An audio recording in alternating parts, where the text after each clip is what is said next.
नमस्कार, शिक्षा विद शिवांश में आपका स्वागत है। आज हम करेंगे डीएलएड तृतीय सेमेस्टर का विषय है कंप्यूटर शिक्षण, इसके लघु उत्तरीय प्रश्न। जिन्होंने भी हमारे पिछले पार्ट नहीं देखे हैं वह हमारी प्लेलिस्ट में जाकर कंप्यूटर के ही लघु उत्तरीय प्रश्न के पहले के पार्ट्स देख सकते हैं।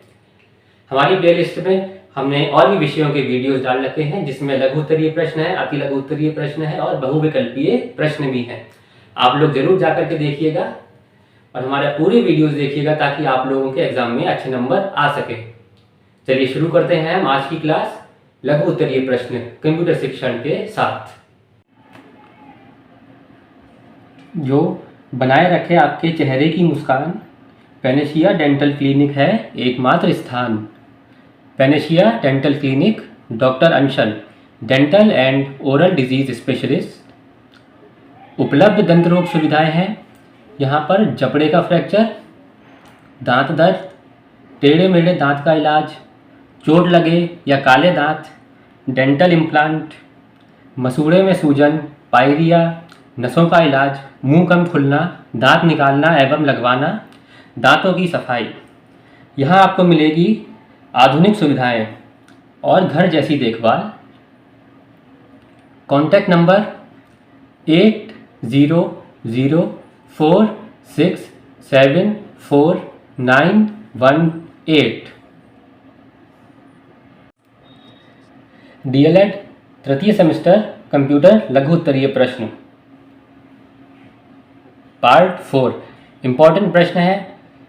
प्रश्न नंबर 16 से 22 तक हमने पहले क्लास में किए थे। जिन्होंने कंप्यूटर लघु उत्तरीय प्रश्न की पार्ट 3, पार्ट 2 और पार्ट 1 का वीडियो नहीं देखा है वे लोग हमारी प्लेलिस्ट में जाकर वीडियो देख सकते हैं।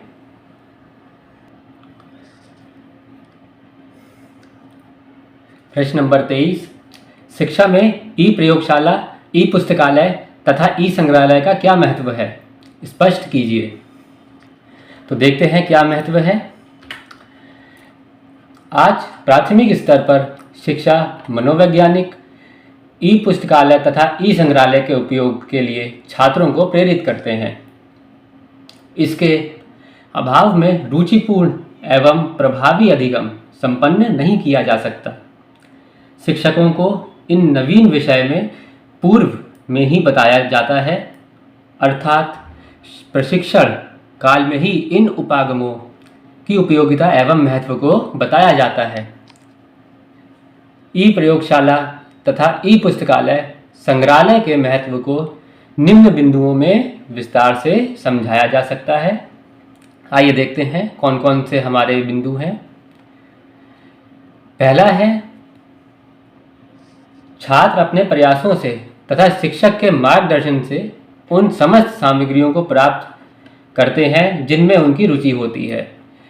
इससे एक और शिक्षण अधिगम प्रक्रिया प्रभावशाली रूप में संपन्न होती है। तो दूसरी ओर छात्रों का अधिगम स्तर बढ़ता है। यहाँ को नहीं होगा, यहाँ का होगा। अब आते हैं दूसरे पॉइंट पर, ई प्रयोगशाला। ई पुस्तकालय एवं ई संग्रहालय के प्रयोग से शिक्षण अधिगम प्रक्रिया स्वतंत्र एवं स्वाभाविक रूप से पूर्ण होती है।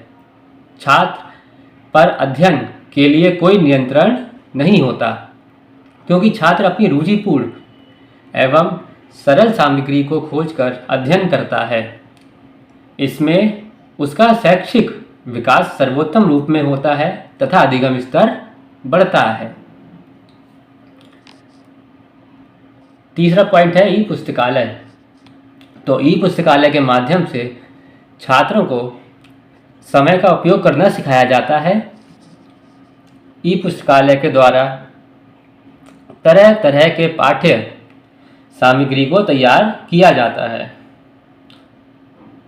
ई संग्रहालय तथा ई प्रयोगशाला के लाभों को कंप्यूटर के माध्यम से उपयोगी एवं सुलभ बनाया जा सकता है।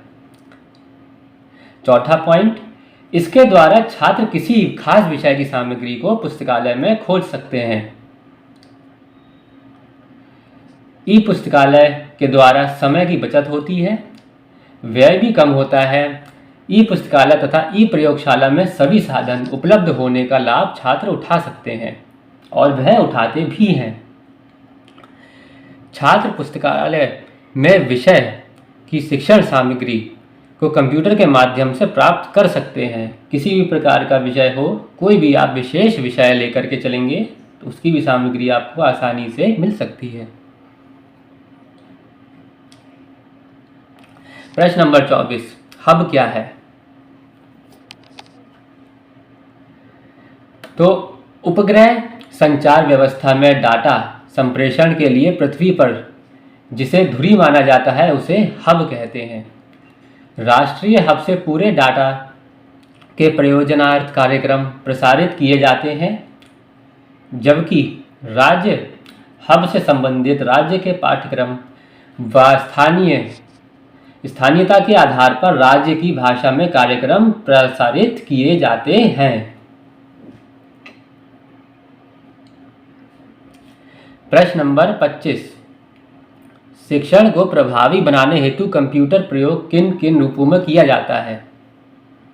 तो देखते हैं, शिक्षण को प्रभावी बनाने हेतु कंप्यूटर का प्रयोग निम्नलिखित रूपों में किया जाता है। पहला है कक्षा शिक्षण परिदृश्य निर्माण, दूसरा है ग्राफिक्स निर्माण, तीसरा है कार्टून मूवी निर्माण, चौथा है सूचना का विश्लेषण, पांचवा है इंटरनेट द्वारा सूचनाएं व जानकारी प्राप्त करना, और छठा है हमारा ईमेल। प्रश्न नंबर 26, सूचना किसे कहते हैं? तो इसका उत्तर है विभिन्न जगहों से प्राप्त शाब्दिक, सांकेतिक, आंकिक अथवा चित्रात्मक आंकड़ों या तथ्यों को जब हम सार्थक व उद्देश्यपूर्ण ढंग से व्यवस्थित करते हैं तो इसे सूचना कहते हैं।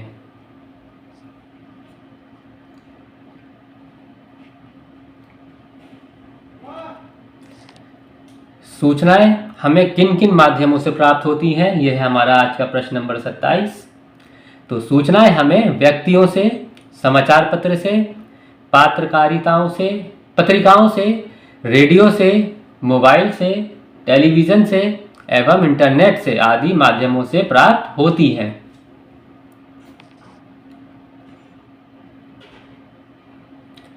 प्रश्न नंबर 28, संचार प्रौद्योगिकी क्या है? तो यह दो शब्दों से मिलकर बना है, संचार प्लस प्रौद्योगिकी। तो सूचनाओं को विज्ञान के व्यावहारिक व प्रायोगिक विधि द्वारा सार्थक ढंग से फैलाना ही संचार प्रौद्योगिकी है। प्रश्न नंबर 29, संचार प्रौद्योगिकी के विभिन्न प्रकार कौन कौन से हैं? तो आइए देखते हैं विभिन्न प्रकार कौन कौन से हैं। पहला है मौखिक अभिव्यक्ति, दूसरा है मुद्रित प्रणाली, तीसरा है रेडियो प्रसारण, चौथा है दूरदर्शन, पांचवा है इंटरनेट।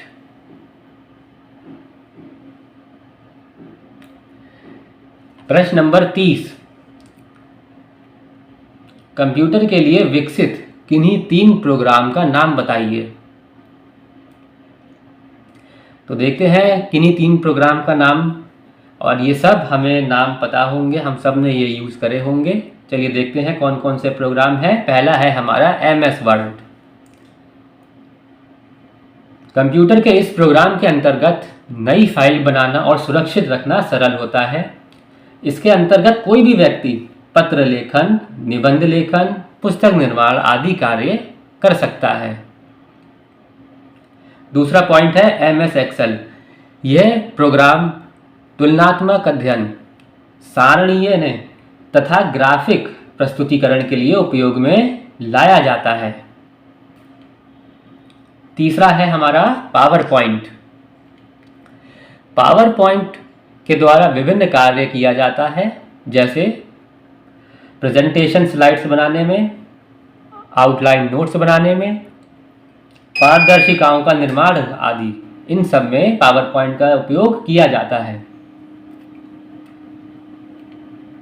प्रश्न नंबर 31, इंटरनेट क्या है, इसकी विशेषताएं बताइए। इसका भी उत्तर हम सभी को बहुत ही अच्छे से पता होगा, क्योंकि हम सब रोज़ अपनी ज़िंदगी में मोबाइल में, कंप्यूटर में या टैबलेट में इंटरनेट उपयोग करते हैं और आप हमारा ये वीडियो देख पा रहे हैं, यह भी इंटरनेट के माध्यम से ही देख पा रहे हैं। तो देखते हैं, इसको थोड़ा और विस्तार से समझते हैं। इंटरनेट क्या है? इसे हिंदी में कंप्यूटर संजाल कहते हैं। दो या दो से अधिक कंप्यूटर को जोड़कर एक कंप्यूटर पर उपलब्ध सूचनाओं का प्रयोग अन्य जुड़े कंप्यूटर पर करने एवं एक कंप्यूटर की सूचना अन्य कंप्यूटर पर भेजने को या भेजने की व्यवस्था ही इंटरनेट है। यहाँ पर भेजने की आएगा। यह संचार प्रौद्योगिकी का एक प्रकार है और इसकी विशेषताएं देखते हैं अब हम। यह प्रत्येक व्यक्ति को उसकी डिवाइस की सहायता से आपस में जोड़ देता है। इसके कारण दुनिया के किसी भी व्यक्ति से संपर्क बनाया जा सकता है। इंटरनेट की वजह से डिजिटल लेन देन संभव हो पाया है।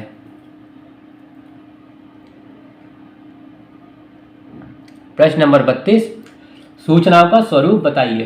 तो देखते हैं सूचनाओं का स्वरूप क्या होता है। पहला है परिमाणात्मक,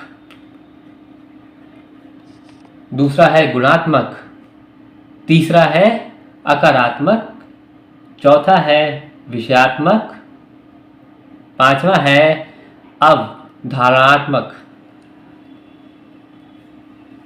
तो ये सारे हमारे सूचनाओं के स्वरूप हैं, परिमाणात्मक से लेकर के अवधारणात्मक तक। प्रश्न नंबर 33, शैक्षिक प्रौद्योगिकी किसे कहते हैं? तो एस.एस. कुलकर्णी के अनुसार प्रौद्योगिकी तथा विज्ञान के आविष्कारों तथा नियमों की शिक्षा की प्रक्रिया में प्रयोग को ही शैक्षिक प्रौद्योगिकी कहा जाता है। शैक्षिक प्रौद्योगिकी द्वारा अल्प समय में अधिक से अधिक शिक्षा के उद्देश्यों को प्राप्त किया जाता है। प्रश्न नंबर 34, शैक्षिक प्रौद्योगिकी के विभिन्न रूप कौन कौन से हैं? तो देखते हैं हम विभिन्न रूप कौन कौन से हैं। पहला है शिक्षण तकनीकी, दूसरा है अनुदेशन तकनीकी, तीसरा है व्यवहार तकनीकी और चौथा है अनुदेशन प्रारूप।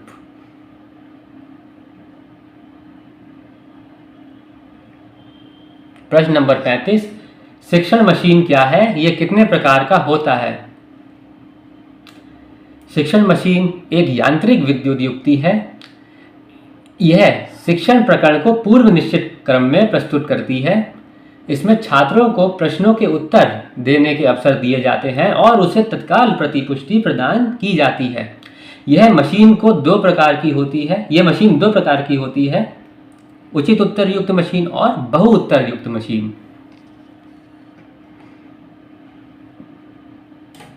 प्रश्न नंबर 36, जादुई लैटर्न क्या है?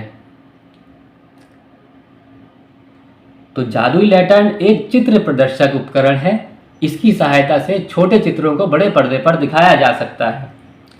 इन चित्रों को सभी प्रतिभागी एक साथ देख सकते हैं।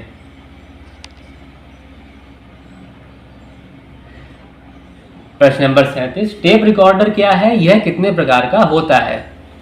तो देखते हैं उत्तर क्या है इसका। टेप रिकॉर्डर एक यांत्रिक यंत्र है। टेप रिकॉर्डर का उपयोग शिक्षक विभिन्न जानवरों तथा पक्षियों की बोली, विभिन्न विशेषज्ञों से संबंधित विषयों पर भाषण आदि को टेप करके उन्हें छात्रों के सम्मुख आवश्यकता अनुसार प्रस्तुत कर सकते हैं। यह दो प्रकार का होता है, टेबल मॉडल और पोर्टेबल मॉडल। तो ये थे आज के हमारे लघु उत्तरीय प्रश्न, कंप्यूटर के मोस्ट इंपॉर्टेंट प्रश्न है। जिन लोगों को आज का वीडियो पसंद आया हो, आप लोग प्लीज़ हमारे वीडियो को सब्सक्राइब कर दीजिएगा, हमारे चैनल को सब्सक्राइब कर दीजिएगा, वीडियो को लाइक कर दीजिएगा और शेयर कर दीजिएगा। बने रहें हमारे साथ शिक्षा विद शिवांश में। कल हम दूसरे विषय का वीडियो लेकर के आएंगे, लघु उत्तरीय प्रश्नों का, और अति लघु के भी आएंगे और बहुविकल्पीय प्रश्न के भी वीडियोस आएंगे। जिन्होंने हमारे पुराने वीडियोस नहीं देखे हैं वह हमारे चैनल पर प्लेलिस्ट में पुराने वीडियोस देख सकते हैं। धन्यवाद।